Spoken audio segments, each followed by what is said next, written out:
মনের ভিতর অনেকটা দুঃখ কষ্ট নিয়ে কিছু কথা বলতে আসছি।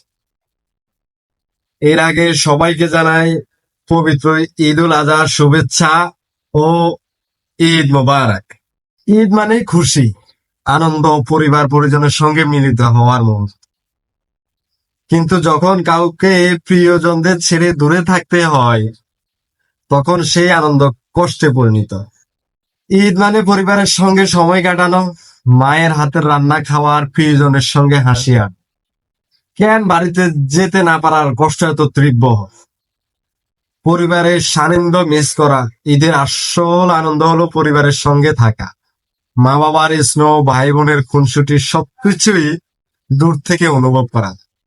শৈশবের স্মৃতি মনে পড়া, ছোটবেলায় ঈদের দিনগুলো স্মৃতির ভাষায় ভেসে ওঠে।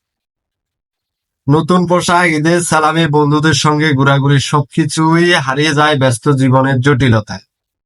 একাকিত্বের যন্ত্রণা।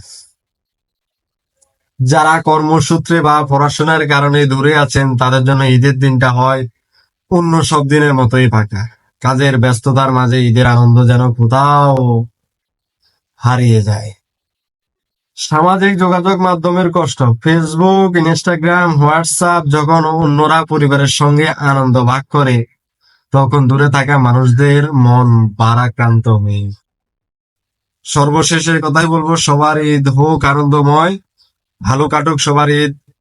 ওকে, আল্লাহ হাফেজ, সালাম আলাইকুম।